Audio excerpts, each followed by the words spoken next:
بسم اللہ الرحمن الرحیم۔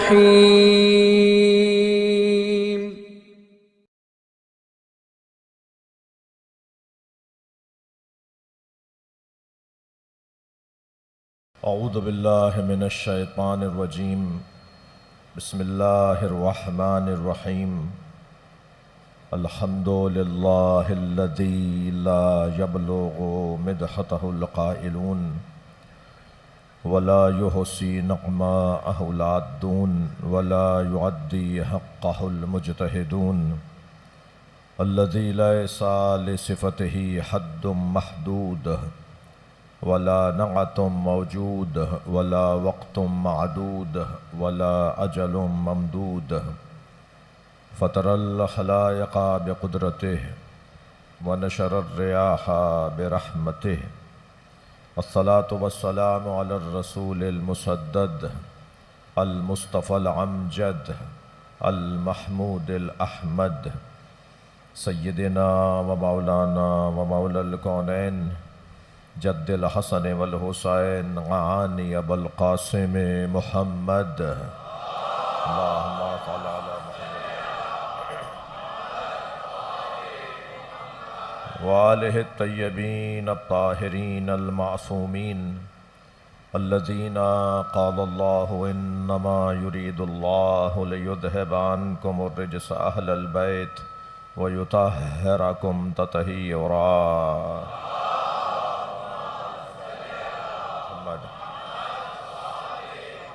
ولعنۃ اللہ علی اعدائہم اجمعین من یوم عداوتہم الی قیام یوم الدین۔ اما بعد، قال الحکیم فی قرآن الکریم، بسم اللہ الرحمن الرحیم۔ انما المؤمنون اخوة فاصلحوا بین اخویکم واتقوا اللہ لعلکم ترحمون۔ صلوات۔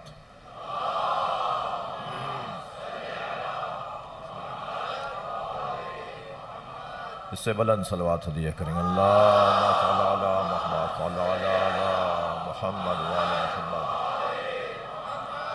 اپنا رزق بڑھوائیے بلند صلوات کی صورت میں۔ اللہم صل علی محمد وعلی محمد۔ سورہ مبارکہ حجرات آیت نمبر 10، قرآن کا 108واں سورہ ہے، 26ویں پارے میں ہے۔ اس کی 18 آیتیں ہیں۔ یہ سورہ مدنی سورہ ہے۔ سال گزشتہ سے پیوستہ سال میں عرض کیا تھا کہ قرآن کی آیات اور سوروں کو پہچاننا چاہیں کہ کون سا مکے میں نازل ہوا ہے اور کون سا مدینے میں نازل ہوا ہے، تو آیت خود پکار کے بتائے گی کہ یہ مکی ہے یا مدنی ہے۔ یعنی وہ جو قرآن میں شروع میں لکھا ہوا ہوتا ہے سورہ کے نام کے ساتھ کہ ہیا مکیۃن ہیا مدنیۃن، وہ نبی دیکھیں اور صرف بیچ میں سے کوئی آیت، یا جیسے ابھی میں نے یہ آیت پڑھی، کوئی اگر پوچھنا چاہے کہ یہ آیت مکے میں نازل ہوئی ہے یا مدینے میں، تو کیسے، کیا کسوٹی ہے، کیا پیمانہ ہے؟ جو پیمانہ دیا گیا ہے وہ ہے کہ اگر اصول دین، عقائد سے متعلق آیات ہیں تو وہ مکی ہیں، اور اگر اخلاقیات، احکامات اور آداب اور تہذیب سے متعلق پیغامات ہیں تو وہ مدنی ہیں، کیونکہ اللہ نے پہلے اللہ منوایا ہے، پھر اللہ نے رسول اللہ کو منوایا ہے، بلکہ اس کو برعکس بھی کر سکتے ہیں، اللہ نے پہلے رسول اللہ کو منوایا ہے اور پھر اللہ نے اپنے آپ کو منوایا ہے، اس لیے کہ جو منوانے آیا ہے پہلے اسے تو مانا جائے۔ تو پہلے انہوں نے اپنے آپ کو صادق اور امین منوایا ہے، جب سارے ماحول نے اور سارے معاشرے نے مان لیا کہ یہ سچے بھی ہیں اور امانت دار بھی ہیں، یہ صادق بھی ہیں اور امین بھی ہیں، پھر جب صادق مان لیا گیا اور امین مان لیا گیا تو پھر سرکار نے فرمایا کہ قولوا لا الہ الا اللہ تفلحوا، کہہ دو لا الہ الا اللہ، فلاح پا جاؤ گے۔ تو سب نے ماننا تھا کہ جو سچا ہے، اور ایسا سچا ہے کہ اگر میں کہوں کہ کوہ ابو قبیس کے پیچھے ایک لشکر ہے تو مان لو گے؟ تو سارے قریش کے، مکے کے شہریوں نے کہا کہ ہم مان لیں گے کہ ہاں اس پہاڑ کے پیچھے لشکر ہے۔ فرمایا جا کر دیکھو اور نظر نہ آئے تو کیا کہو گے؟ تو سب نے کہا ہم یہ کہیں گے ہماری آنکھوں کا دھوکہ ہے، عبداللہ کا بیٹا جھوٹ نہیں بولتا۔ صلوات پڑھ لیں صادق نبی پر۔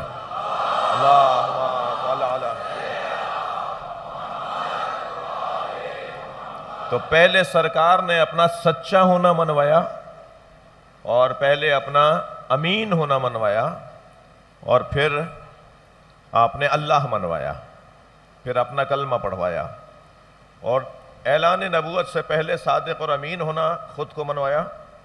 اعلان نبوت کے بعد صادق اور امین ہونا ثابت ہوا، اور پھر جب صداقت کا سکہ بن گیا تو پھر کہا من کنت مولا، میں جس کا مولا ہوں علی اس کا مولا ہے۔ یہ سارا نظام کردار کی بنیاد پر مانا گیا ہے۔ تو اگر میں یوں کہہ دوں کہ عقائد یعنی توحید، عدل، نبوت، امامت، قیامت، اور پھر قیامت سے متعلق عقائد، اور پھر عدل سے متعلق عقائد، اور پھر نبوت سے متعلق عقائد، پھر امامت سے متعلق جو جڑے ہوئے عقائد ہیں، صرف یہ 5 عقائد تو نہیں ہیں، یہ تو 5 ٹائٹل ہیں، یہ 5 عنوانات ہیں، یہ 5 جس کو کہہ لیجئے موضوعات ہیں۔ کتاب ایک موضوع پر لکھی جاتی ہے، اس کتاب میں تو 50 باتیں ہوتی ہیں، اس کتاب سے جڑی ہوئی تو 50 پیغامات ہوتے ہیں۔ وہ ایک موضوع ہوتا ہے جو تعارف کے لیے ہوتا ہے کہ یہ فلسفے کی کتاب ہے، یہ منطق کی کتاب ہے، یہ جغرافیہ کی کتاب ہے، یہ مثال کے طور پر عقائد میں فلاں عقیدے کی کتاب ہے۔ ایک صلوات اور پڑھیں محمد و آل محمد۔ اللہ صلی اللہ علیہ۔ میں آپ سب سے گزارش کر سکتا ہوں تھوڑا سا اور جڑ کر بیٹھ جائیں، ایک عنایت ہوگی ایک صلوات پڑھتے ہوئے۔ اللہ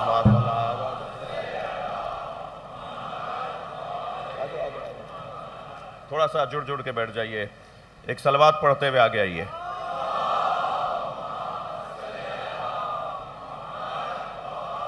اس سے بلند صلوات۔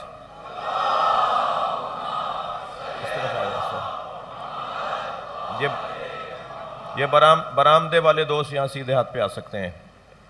آغا صاحب ادھر آ جائیے، میں آپ سے کہہ رہا ہوں، آغا ایک آگے۔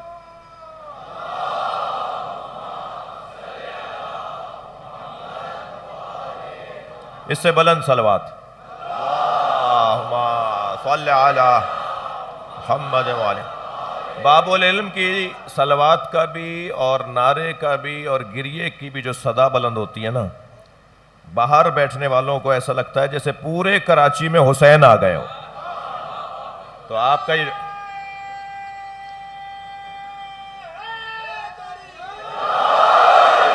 یہ جو آواز اللہم صلی علی، ایک خاص نور پھیلتا ہے اس صلوات کے پڑھنے سے، لہٰذا تکلف نہیں کیجیے گا۔ اگر میں یوں کہہ دوں کہ اللہ نے اللہ بھی اس لیے منوایا ہے کہ تم انسان بن سکو، اللہ اس لیے منوایا ہے کہ ہم، یعنی اللہ گویا ہمیں کہہ رہا ہے کہ تم انسان بن سکو۔ عدل کا جو عقیدہ ہے وہ بھی اسی لیے ہے کہ ہم اچھے انسان بن سکیں۔ گھنٹوں اس پہ دلائل لائے جا سکتے ہیں، استدلال کیا جا سکتا ہے۔ جتنے بھی عقائد ہیں ہمارے، ان سب کا تعلق میرے عمل کے ساتھ ہے، میرے کردار کے ساتھ ہے، ہمارے رویوں کے ساتھ ہے۔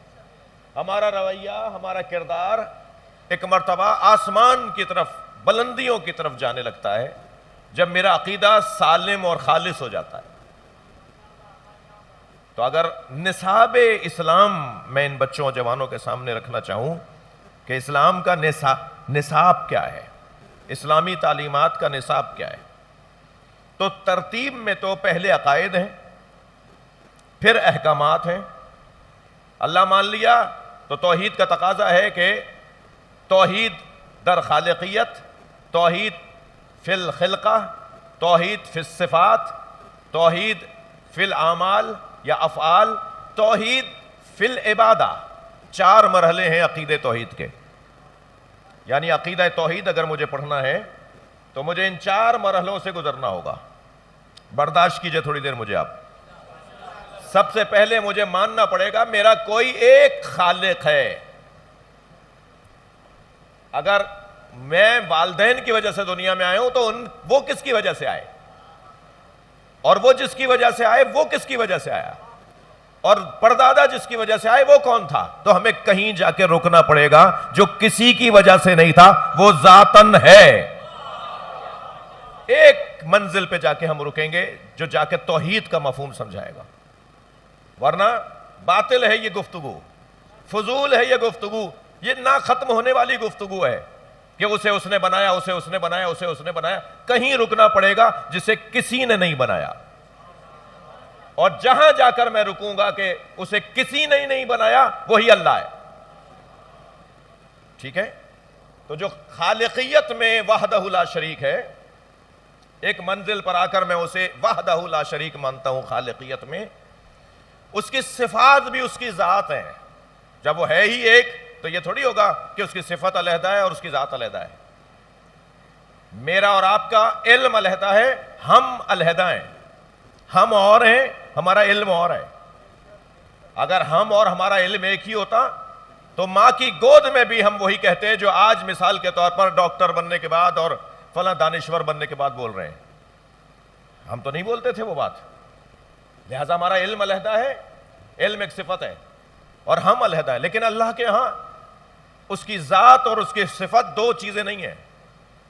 جو اللہ ہے وہی عالم ہے، جو عالم ہے وہی اللہ ہے، باقی تو سب ماں کے پیٹ سے جاہل آئے۔ واللہ اخرجکم، قرآن واللہ اخرجکم من بطون امہاتکم لا تعلمون شیئا، تم ماں کے شکم سے اس حالت میں دنیا میں بھیجے گئے کہ تم شے کے بارے میں نہیں جانتے تھے۔ لفظ شے بول کر اللہ نے اتنا مفہوم کو عام کر دیا، شے کچھ بھی نہیں، ذرہ نہیں جانتے تھے۔ وہ پنجابی دوست بیٹھے میں کہیں گے ککھ نہیں جانتے تھے۔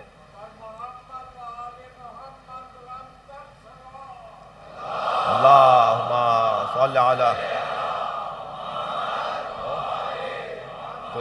تو اللہ کی ذات اور اس کی صفات 2 نہیں ہیں، وہ ایک ہی وجود ہے۔ تو ہم توحید ایک ہی مانتے ہیں صفات میں بھی۔ پھر وہ جو صفات اس کی عملی جلوہ دکھاتی ہیں، جو افعال کہلاتے ہیں اللہ کے، وہ اس کا فعل اور اس کی ذات 2 نہیں ہے، ایک ہی چیز ہے، ایک ہی وجود ہے۔ پھر جو خالقیت میں وحدہ لا شریک ہو، جو صفات میں وحدہ لا شریک ہو، جو افعال میں وحدہ لا شریک ہو، تو پھر عبادت میں بھی وحدہ لا شریک، پھر سجدہ صرف اسی کا ہوگا۔ صلوات پڑھ لیں محمد و آل محمد۔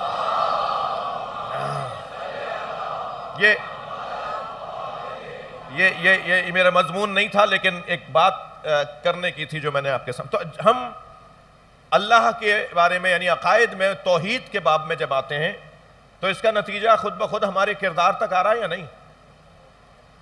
اور عبادت سے مراد یہ جو ابھی آپ نے نماز پڑھی ہے، یہ تو عبادتوں میں سب سے خوبصورت عبادت کا جلوہ ہے، ورنہ عبادت جس کو کہہ لیجئے کہ مقطوعہ، موقوتہ اور توقیفی وقف شدہ عبادتیں اور ہیں۔ جیسے ہی مثال کے طور پہ نصف شب گزرے گی، نماز مغرب اور نماز عشاء کی قضا، وقت ختم، یہ توقیفی عبادت ہے، وقف شدہ۔ 2 رکعت ہی پڑھنی ہے فجر کی، اللہ ہی کا تو ذکر کر رہا ہوں، 3 رکعت پڑھ لوں تو 3 رکعت پڑھنے پہ 2 رکعت کا بھی ثواب نہیں ملے گا۔ ارے میں نے تو زیادہ ہی پڑھی تھی، تو توقیتی ہے، توقیفی ہے، وقف شدہ عبادت ہے۔ وقف میں تبدل اور تصرف نہیں کیا جا سکتا، وقف کے اندر رد و بدل نہیں کیا جا سکتا۔ 30 روزے ہیں، یہ نہیں کہ میں عید والے دن بھی روزہ ہی تو رکھ رہا ہوں اللہ۔ ابھی تو آپ نے کہا تھا ماہ رمضان شروع ہوا تھا کہ روزہ رکھنے والا جو ہے وہ اللہ کا قرب حاصل کر لیتا ہے، تو میں تو عید کے دن بھی حرام ہو جائے گا اس دن روزہ. وقف ہے نا, ختم ہو گیا نا, چاند نظر آ گیا. تو یہ جو توقیفی یعنی وقفی عبادتیں ہیں یہ تو وقتی ہیں نا. ابھی ہے 2 گھنٹے بعد نہیں ہوں گی, 4 گھنٹے بعد. آج کل روزہ رکھنا واجب نہیں ہے, مگر ماہ رمضان میں روزہ رکھنا واجب تھا, تو اس کا ایک وقت ہے, اس کا ایک دورانیہ ہے. یہ ہے عبادت توقیفی. لیکن کچھ عبادات توقیفی ہیں اور کچھ عبادات توقیفی نہیں ہیں, ان کا کوئی وقت نہیں ہے, وہ کل وقتی ہیں, وہ ہمیشہ کے لیے ہیں. کوئی ایک لمحہ, سوتے میں بھی اللہ یاد رہے, بازار میں بھی اللہ یاد رہے, افسروں کے سامنے جاتے ہوئے بھی اسے اللہ مت مان لینا, یاد رہے, ماتحتوں سے بات کرتے وقت انہیں ذلیل مت کرنا, اللہ یاد رہے. تو یہ جو اللہ یاد رہے والی کیفیت ہے, یہ عبادت ہے کہ جس کا کوئی وقت نہیں ہے. اسے کہتے ہیں بندگی, اسے کہتے ہیں عبودیت. ہمارے اعمال پر اس کا اثر پڑ رہا ہے یا نہیں؟ آپ عدل الہی کو لے لیں, اور آگے بڑھیں نبوت کا عقیدہ, اور آگے بڑھیں امامت کا عقیدہ اور قیامت کا عقیدہ. یہ جتنے بھی عقائد ہیں ہمارے سارے, یہ سارے عقائد ہمیں ہمارے کردار کی طرف. اس بچے کو ذرا سمجھائیے کون بول رہا ہے بیچ میں. ایک صلوات پڑھیں ذرا محمد و آل محمد. نہیں ہے کوئی؟ نہیں, اس کا اگر بیٹھ سکتا ہے رہ سکتا ہے, میں نے اسے اٹھایا نہیں ہے. ہاں,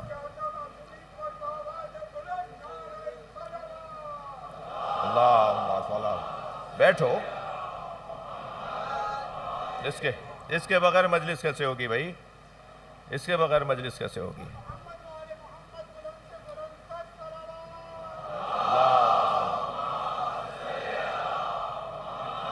تنگ ہو رہا ہے, پھر لے جاؤ. گھبرا رہا ہے, ڈر رہا ہے تو لے جاؤ, پھر لے جاؤ. اللہم صلی علی محمد. ان چھوٹے چھوٹے بچوں کی سالمیت, صحت, سلامتی, عمر بابرکت, ان کا مستقبل اچھا ہو. ایک بلند صلوات پڑھیں. اللہم صلی علی.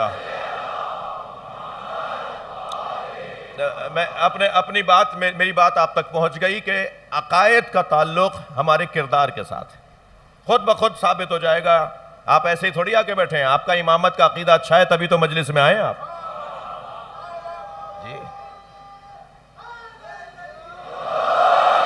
جی, یہ جو خود بخود ہو گیا, یہ آپ کا امامت کا عقیدہ آپ کو لے کر آیا ہے نا. یہ مولا سے آپ کا پیار آپ کو لے کر آیا ہے نا. آپ انہیں حجت خدا مانتے ہیں نا, آپ اللہ کا ولی مطلق مانتے ہیں نا, تبھی تو آئے ہیں ان کو اپنا چہرہ دکھانے. یہ ہمارے سارے کے سارے اعمال ہمارے عقائد سے جڑے ہوئے ہیں. مگر نصاب اسلامی تعلیمات کے نصاب میں سب سے پہلے عقائد ہیں, پھر ان عقائد کی روشنی میں احکامات ہیں. حرام اور حلال, اسے کہتے ہیں احکام. جی, منہیات اور واجبات, اوامر اور نواہی, کرنا ہے نہیں کرنا ہے, کرنے والی ساری چیزیں اور نہیں کرنے والی ساری چیزوں پر غور کرنا, یہ گویا شریعت ہے. ٹھیک ہے, بہت ساری چیزیں کرنے کی فوراً نہیں بتائی گئیں. خود نماز جماعت, نماز جنازہ 2 ہجری میں, نبی کے ہجرت کے بھی 2 سال کے بعد نماز جنازہ واجب ہوئی. جو لوگ کہتے ہیں نا کہ حضرت خدیجہ اور حضرت ابو طالب کی نماز جنازہ کس نے پڑھائی, ان سے کہیں پہلے تمہیں اسلام پڑھ کر آؤ, پھر تمہیں پتہ چلے گا. نماز جنازہ واجب ہی نہیں ہوئی تھی بھائی. نماز جنازہ ان کی رحلت کے موقع پہ واجب ہی نہیں ہوئی تھی ہی نہیں.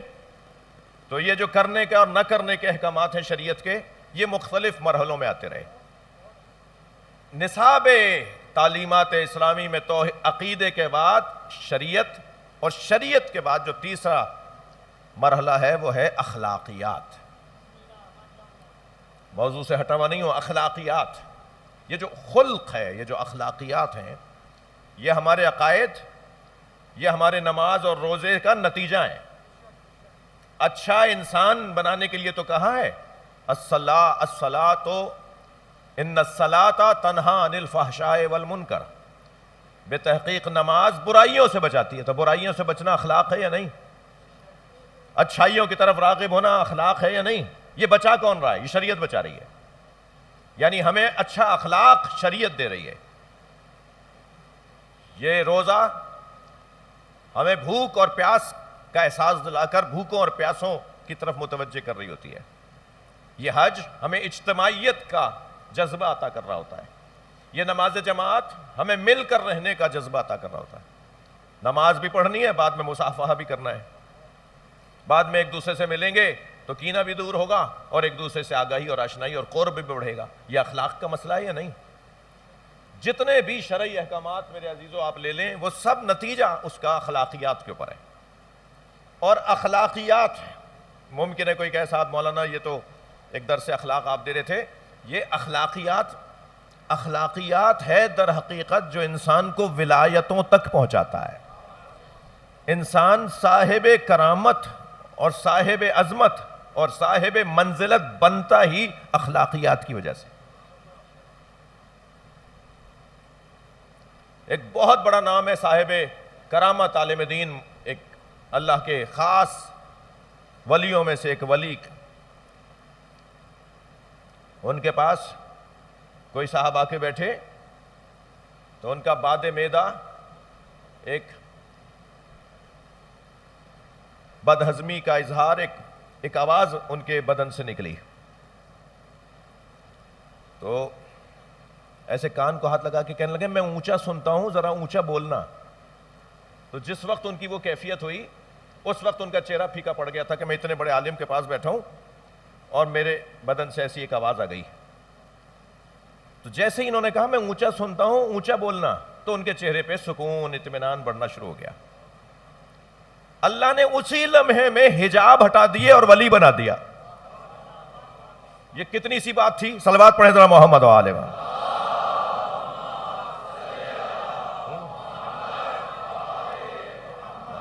ممبر کی ایک زبان ہوتی ہے، میرا مجمع متوجہ ہے. چھوٹی سی بات، انہوں نے اسے احساس دلایا کہ نہیں، شرمندہ نہیں ہو. یہ ایک قدرتی اور ایک بدن کے تقاضے ہیں. اس میں شرعی احکامات بھی ہیں. اگر کسی کی ریح خارج ہو جائے پیش نماز کی تو وہ کیا کرے گا؟ وہ کیا سب کو بغیر وضو کے نماز پڑھائے گا؟ اسے حکم ہے کہ وہ پیچھے ہٹے. جو بالکل پیچھے کھڑا ہے وہ ایک قدم آگے بڑھ کر جماعت کو مکمل کرا لے. جی ایک لمحے میں ان کا اس خلق کی وجہ سے دوسرے کی آبرو رکھنا، دوسرے کا احترام رکھنا، دوسرے کی بے احترامی نہ کرنا، اس سے ایک مرتبہ حجابات ہٹنا شروع ہوئے اور اللہ نے انہیں ولی بنا دیا. ہمارے جتنے اسلام کے جتنے بھی پیغامات ہیں ان سب کا نتیجہ جا کے پہنچتا ہے اخلاقیات پر.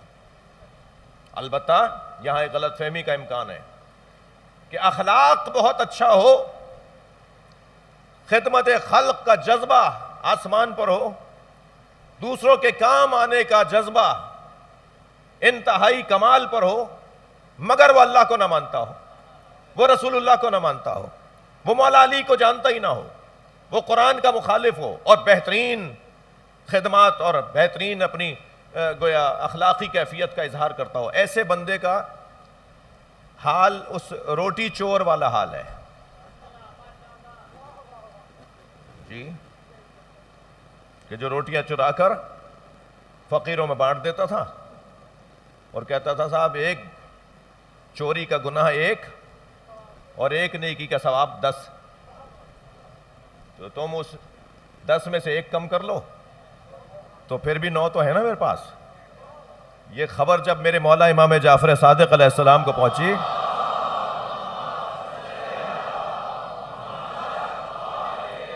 تو امام نے فرمایا اسے جا کے خبر کرو کہ اسے 1 بھی ثواب نہیں ملے گا، اسے 2 گناہ ملیں گے. یہ روٹی چور، تندور پہ سے روٹیاں چرا کر فقیروں میں بانٹنے والا، حضرت نے فرمایا اسے جا کے خبر کرو اسے 1 بھی ثواب نہیں ملے گا. وہ تو کہہ رہا ہے نا 9 ثواب ملیں گے، 1 کم کر لو. حضرت نے فرمایا اسے جا کے خبر کرو کہ اسے 1 بھی ثواب نہیں ملے گا، اسے 2 گناہ ملیں گے. 1 چوری کرنے کا گناہ اور 1 کسی اور کے مال کو اپنی پسند سے تقسیم کرنے کا گناہ، جسے تصرف کہتے ہیں. کسی اور کے مال میں تصرف، کسی اور مال کو، کسی اور پکوان کی دکان پہ جا کے اپنے دادا کی فاتحہ پڑھ کر آ گئے. تمہارا تھا کیا وہ جو تم نے بانٹ دیا؟ پہلے چوری کی گناہ، پھر کسی اور کا مال خود پسند سے بانٹ کر آ گئے، یہ دوسرا گناہ۔ حضرت نے فرمایا ایک بھی ثواب نہیں ملے گا۔ اور میں ایک جملہ کہتا ہوا گزروں، اب تو ویسے رہبر شہید کی شہادت نے یہ ٹائیوں والے ملاؤں کے چہروں سے جو نقابیں اتاری ہیں، صلوات پڑھنے ذرا محمد و آل محمد۔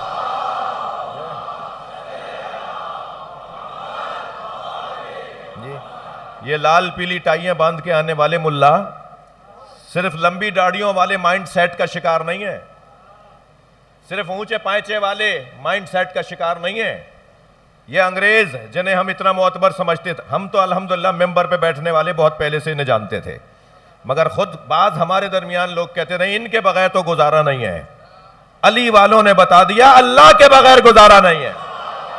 لبیک یا حسین،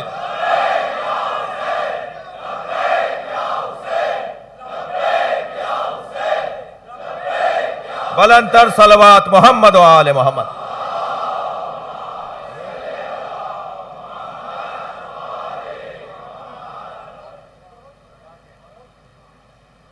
کیسا اخلاقیات ہیں، کیسے اخلاقیات ہیں، کیسے کتنے بڑے انسان ہیں، یہ سب پر آج واضح ہو گیا نا۔ یہ کتنے بڑے انسانیت کی باتیں کرنے والے لوگ، یہ کتنے اچھی اچھی باتیں کرنے والے، سب پہ روشن ہو گیا نا کتنے اچھے لوگ ہیں یہ۔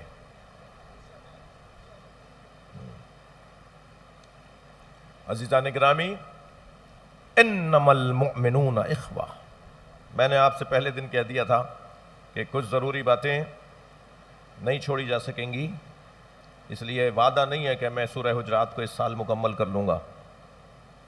یہ جو بھی میں نے بات کی ہے، جو بات پوری گفتگو کی ہے، یہ اس موضوع کا حصہ ہے۔ مومنین آپس میں ایک دوسرے کے لیے بھائی بھائی ہیں۔ انما المؤمنون اخوہ، مومن ایک دوسرے کے بھائی بھائی ہیں۔ وقت ختم ہو گیا۔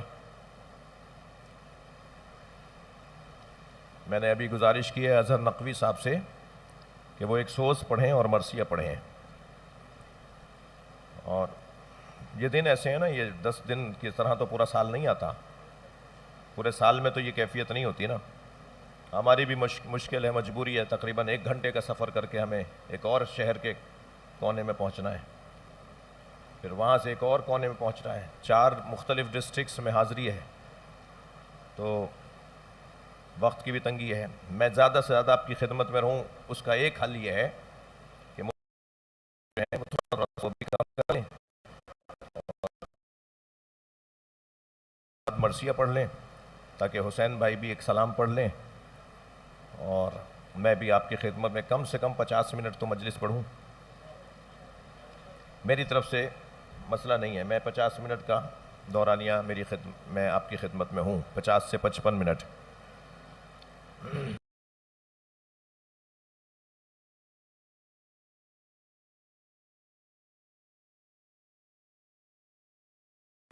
سدرۃ المنتہا ہے، اخلاقیات کی سدرۃ المنتہا ہے۔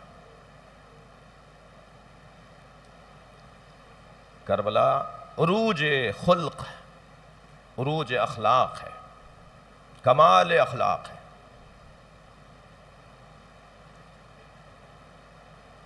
جو معصوم کی گود میں پلا ہو، اس کی زبان سے معرفت، اس کی زبان سے انسانیت کے جملے سمجھ میں آتے ہیں، مگر جو 4 سال کی بچی ہو، جو 6 سال کا بچہ ہو، جس کی ہم عصمت کبریٰ اور صغریٰ کے بھی ہم گفتگو میں نہ لاتے ہوں، یعنی ہمارے نزدیک 4 معصومین کمال عصمت پر ہیں۔ جناب زینب دلیل عصمت ہے، جسے علماء نے عصمت صغریٰ کہا ہے، محفوظ عن الخطا کہا ہے۔ 4 معصومین کی عصمت پہ دلیل ہے مولا عباس، مگر جناب مسلم کے بچے، چھوٹے چھوٹے بچے جو شہادت سے پہلے کہہ رہے ہوں ہمیں 2 رکعت نماز پڑھنے دو، ہمیں پہلے 2 رکعت نماز پڑھنے دو.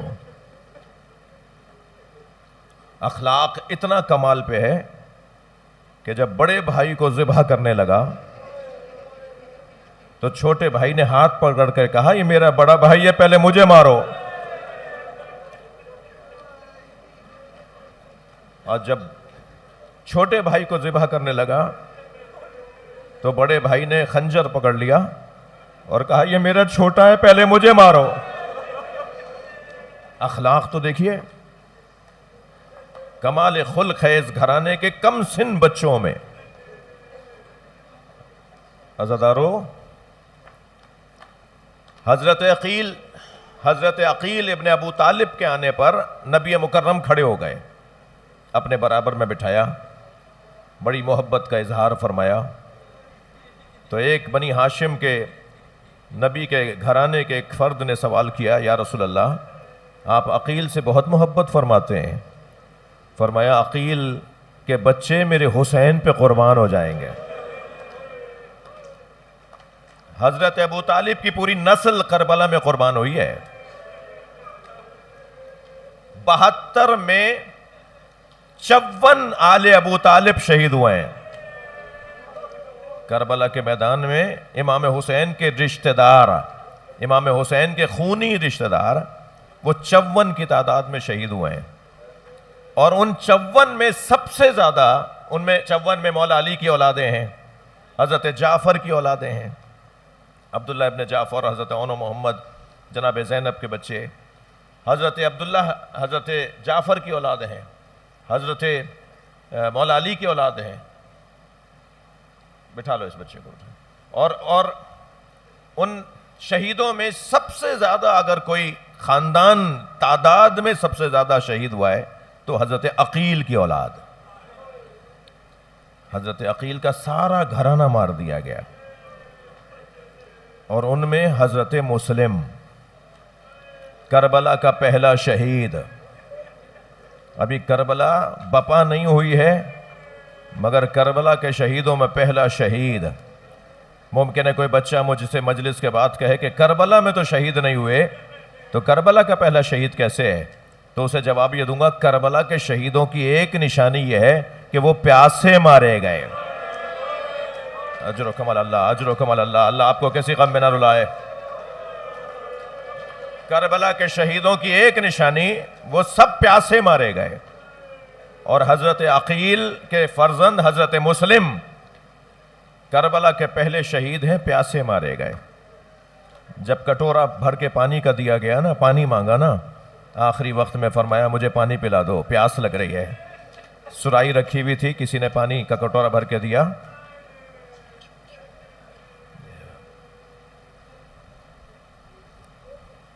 تو جب پانی کو منہ سے لگایا تو کیونکہ ہونٹ زخمی تھا، دانت ٹوٹ چکے تھے، آپ کے منہ سے خون آ رہا تھا، تو پانی میں خون کا قطرہ گرا. اسے واپس دے کے فرمایا یہ مضاف ہو گیا، دوسرا لا دو.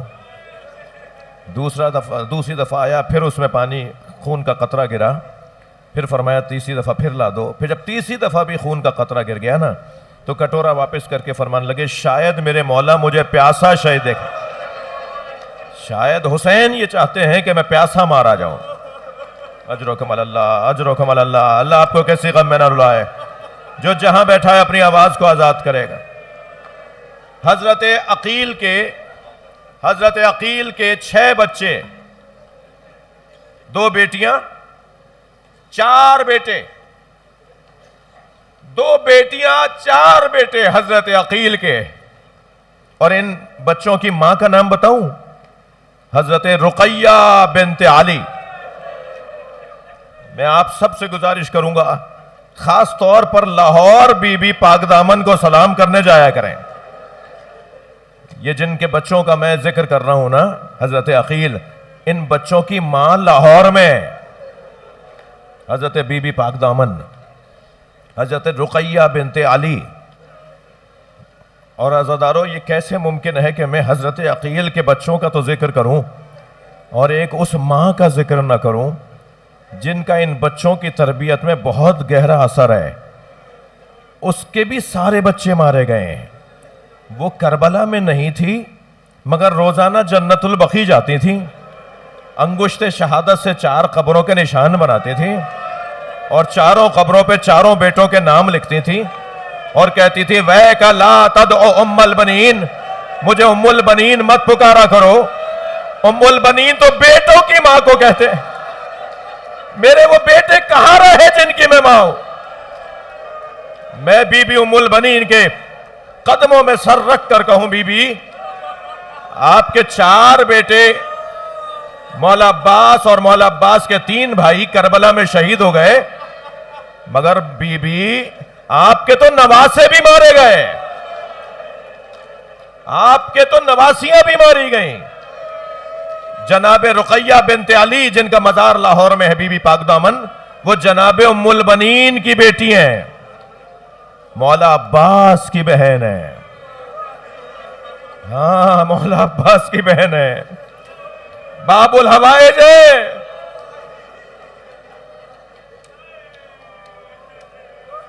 اجرکم اللہ، جو جہاں بیٹھا ہے اپنی آواز آزاد کرے۔ آج عجیب میں مصائب جناب مسلم کے بچوں کے 2 شہزادوں کے مصائب پڑھے جاتے ہیں نا ہمارے ہاں، طفلان حضرت مسلم۔ یہ طفلان حضرت مسلم جو مسیم میں دفن ہے، یہ 2 بھائی صرف شہید نہیں ہوئے ہیں، یہ 4 بھائی اور 2 بہنیں۔ ایک بہن کا نام ہے حمیدہ، ایک بہن کا نام یعنی بی بی حضرت مسلم کی بیٹی، ایک بیٹی کا نام ہے بی بی حمیدہ اور ایک بی بی کا نام ہے بی بی عاتقہ۔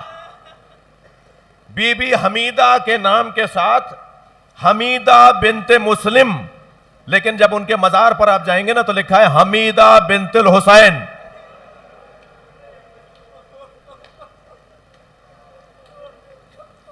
اگر مسلم کی بیٹی ہیں تو بنت الحسین کیوں لکھا ہے؟ جب جناب مسلم کی شہادت کی خبر آئی تو یہ بی بی بے کل ہو گئی، بے چین ہو گئی، اتنا روئیں کہ احساس ہو رہا تھا کہ کہیں دنیا سے نہ چلی جائیں۔ اولاد والے بیٹھے ہوئے ہیں نا، آپ کے گھروں میں بھی بیٹیاں ہیں نا، جوان جو بیٹھے ہیں ان کی بھی بہنیں ہیں نا، بیٹیوں کا باپ سے بڑا گہرا تعلق ہوتا ہے، بیٹیاں باپ سے خاص تعلق رکھتی ہیں۔ یہ بیٹیوں کا باپ سے تعلق میں نے کربلا میں دیکھا۔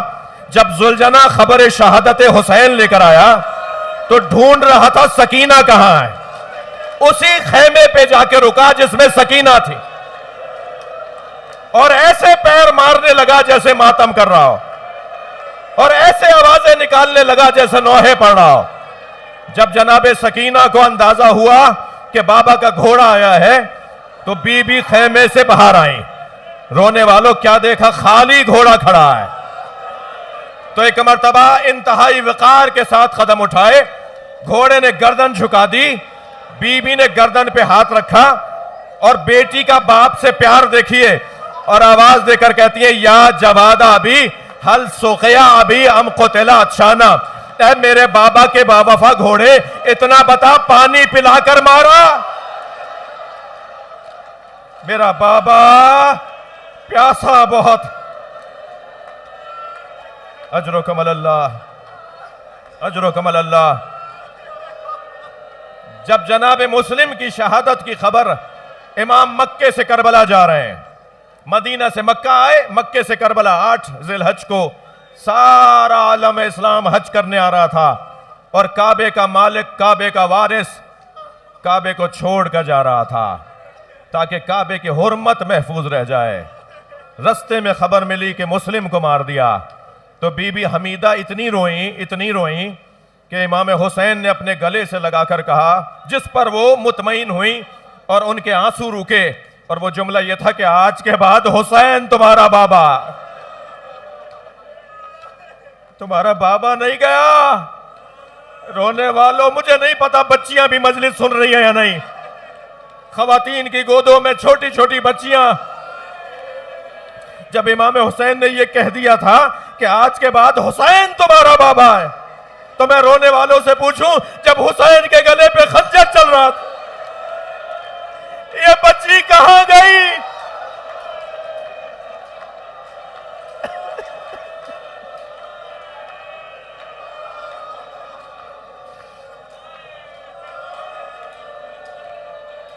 اجرکم اللہ، اجرکم اللہ۔ صبر کرو میرے دوست، ہمت کرو، حوصلہ کرو، حوصلہ کر کے گریہ کریں۔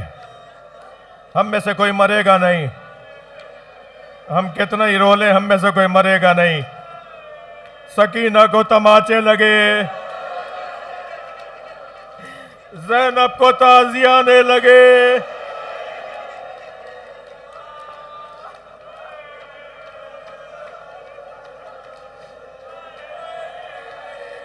اللہ کرے میں بیان کر پاؤں۔ حضرت مسلم کی دوسری بیٹی حضرت عاتقہ بنت مسلم ابن عقیل، حوصلہ کریں، حوصلہ کریں، مجھے جلدی نہیں ہے، حوصلہ کریں، رونے کے دن ہے، 2 محرم ہے۔ دوسری بیٹی حضرت مسلم ابن عقیل کی امام حسین کی مولا عباس کی بھانجی حضرت عاتقہ بنت مسلم ابن عقیل۔ معلوم ہے وہ کیسے شہید ہوئیں؟ اللہ آپ کو شام لے جائے، اور اگر یہ کبھی اختیار ہونا آپ کے کہ آپ بیروت میں اتر کر لبنان کے رستے سے شام آئیں تو ضرور اس رستے کو اپنائیے گا، اس لیے کہ بیروت کے اور شام کے، یعنی لبنان کے اور شام کے بارڈر پر جس شہر کو بالا بک کہتے ہیں، بالا بک، اس بارڈر والے شہر میں مولا حسین کی 2 بیٹیوں کے مزار ہیں جن پہ ہر ایک زائر نہیں جا پاتا، وہ اگر وہاں سے آئے گا تو جا سکے گا کیونکہ بارڈر کا شہر ہے۔ وہ جو 2 بیٹیاں ہیں نا، ان بیٹیوں میں ایک بیٹی کے مزار پر جب میں گیا، وہاں بیٹھے ہوئے ایک عرب عالم سے میں نے پوچھا کہ مجھے ذرا ان بچوں کے حال بتائیں، تو انہوں نے کہا یہ بچی وہ ایک بہن وہ ہے کہ جسے ظالموں نے پتھر مارا، جب یہاں سے گزر رہے تھے تو پتھر مارے جا رہے تھے، تو ایک پتھر اس کی پیشانی پہ آ کے لگا، اتنا خون بہا کہ یہ بچی شہید ہو گئی۔ اور ایک اور بی بی خولہ امام حسین کی بیٹی حضرت خولہ، ان کا مزار میں نے پوچھا ان کی شہادت کیسے ہوئی، تو بتایا کہ یہ اونٹ سے گریں اور اونٹ نے ان پہ پیر رکھ دیا۔ اس بچی کو زینب یہیں دفنا کے چلی گئی۔ حضرت عاتقہ، حضرت مسلم کی بیٹی حضرت عاتقہ شہید ہوئی ہیں کربلا میں۔ جب خیمے جلے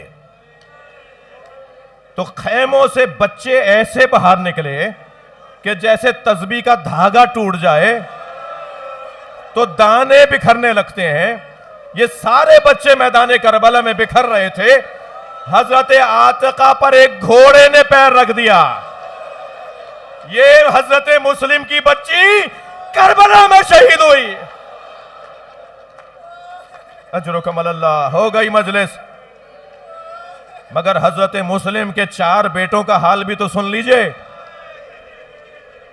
2 بیٹے جناب رقیہ کے ساتھ کربلا میں آئے،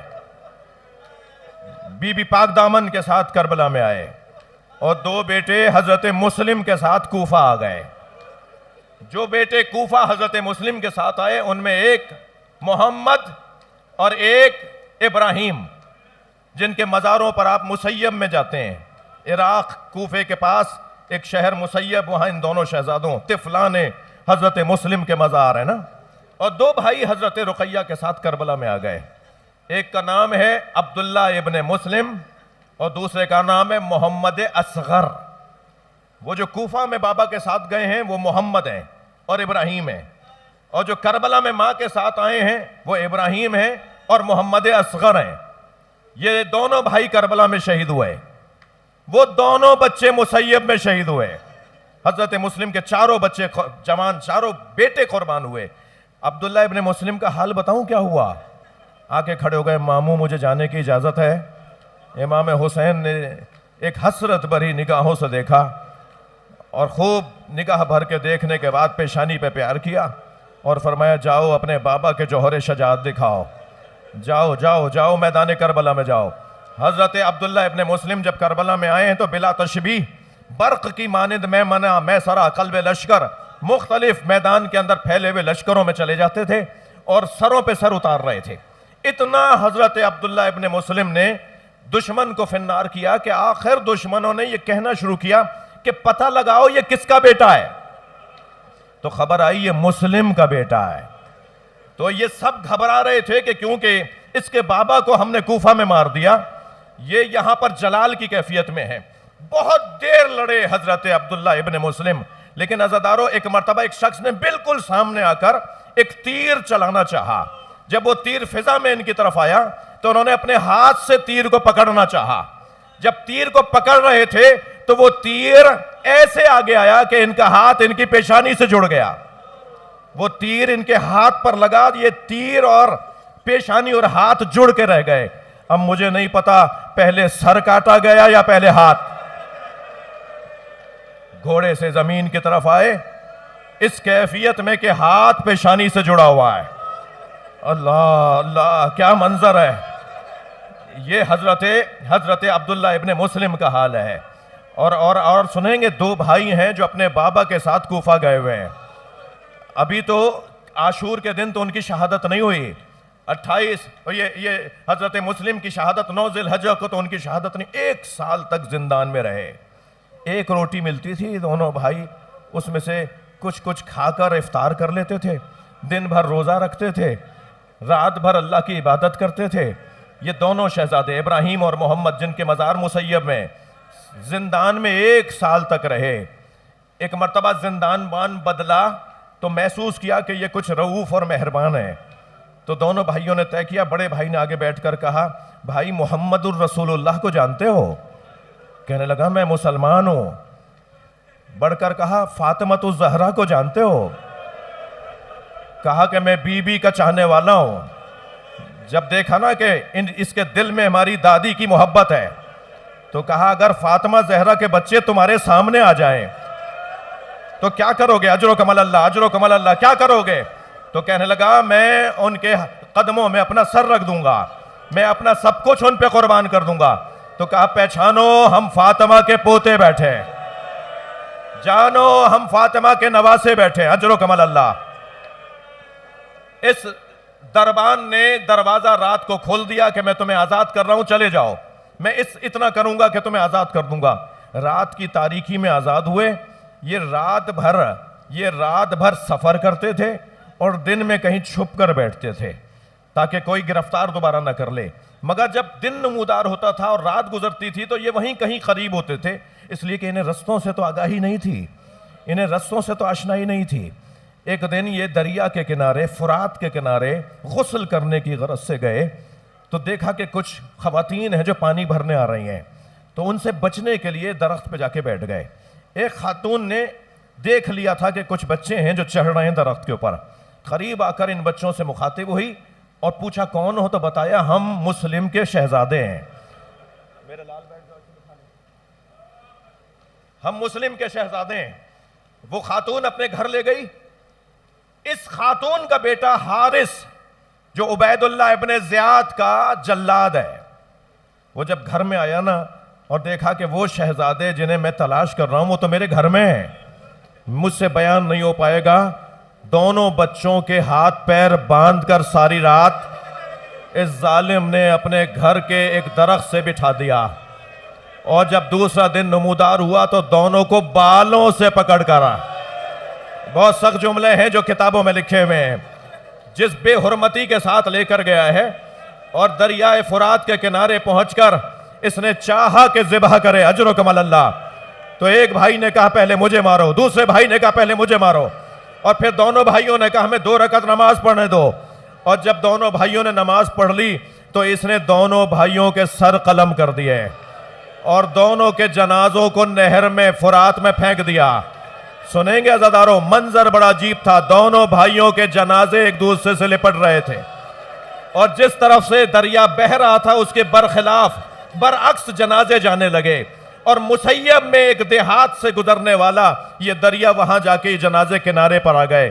وہاں کے ایک کاشتکار نے جنازوں کو نکال کر وہاں دفنایا جہاں آج مزار ہے. مجلس مکمل کر رہا ہوں. یہ دونوں کٹے ہوئے سر تشت میں رکھ کر عبید اللہ کے سامنے لے گیا. جب رومال ہٹایا گیا تو یہ عبید اللہ کھڑا ہو گیا اور چہروں کو دیکھ کر کہنے لگا کف القتل قمر، چاند جیسے چہرے، میں نے تجھے گرفتار کرنے کو کہا تھا، تو نے انہیں ذبح کر دیا. میں نے اب تک اتنے خوبصورت بچے نہیں دیکھے. رونے والوں جو دشمن کی نگاہ میں خوبصورت ہو وہ ماں کی نگاہ میں کتنے حسین ہوں گے. جب یہ قافلہ کوفے سے گزرا، آخری جملہ، جب یہ قافلہ کوفے سے گزرا، حضرت مسلم کی لٹکی ہوئی لاش کو دیکھ کر، دارالامارہ پر حضرت مسلم کی لاش لٹکی ہوئی تھی، حضرت رقیہ نے آواز دے کر کہا مسلم میرے 2 بچے آپ کے پاس تھے، مجھے میرے بچوں کا پتہ بتاؤ. کٹے ہوئے لاشے سے آواز آئی اے رقیہ میرے بچے غربت میں مارے گئے. الا لعنت اللہ علی قوم الظالمین فسيعلم الذين ظلموا أيام منقلب ينقلبون. یا